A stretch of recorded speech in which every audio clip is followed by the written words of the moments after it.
Well, he goes upstairs, combs his own hair, pours his own milk, he writes, he types in school. No big deal for a 12-year-old boy, right? What if we told you he's doing it all without any arms or any legs? We first introduced you to Gabe Adams 12 years ago when he arrived in Salt Lake. 4 years ago, we brought you an update.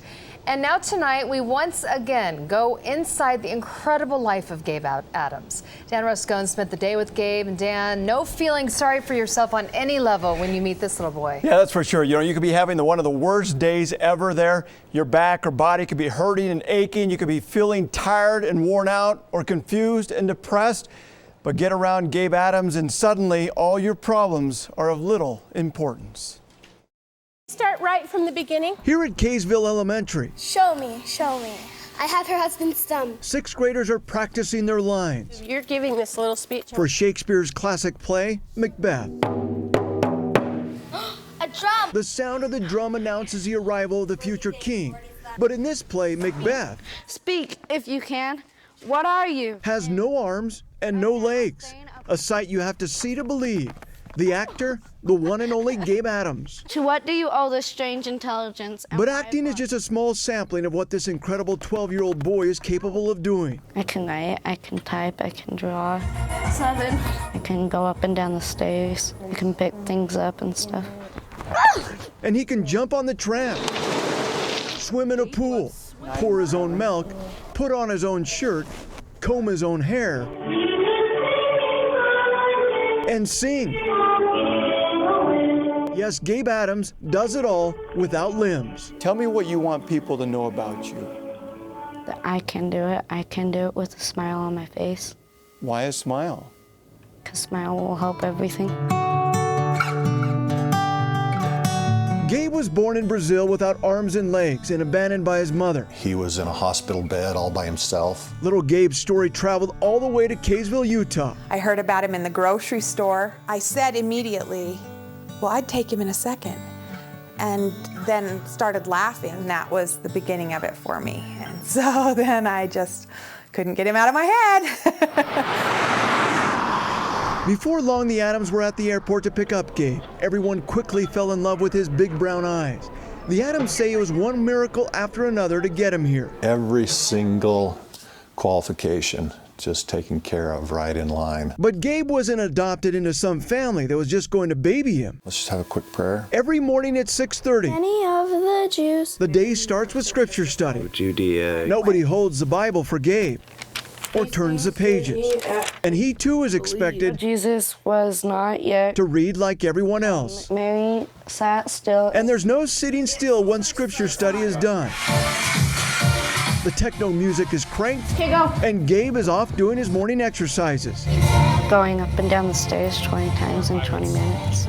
6. This builds muscle, character, and most of all, independence. Gabe calls it. Tough love. And next come the sit-ups. It's epic fail. Without this move, he couldn't get up on his own. I push him hard. After the workout, Gabe takes off his own shirt and clothes, throwing them in the laundry.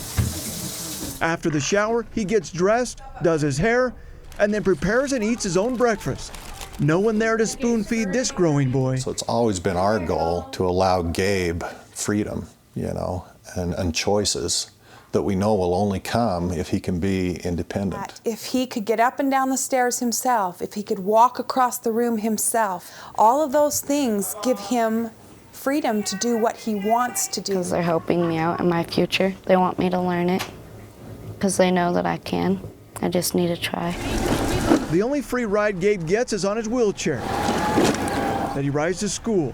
The chair is controlled by his head, and he loves to go fast. Your spelling notebook. Once in school, he sits at a desk like everyone else Number 7 is cell membrane. and is expected to keep up with the spelling test Number 8 is waning crescent. like everyone else.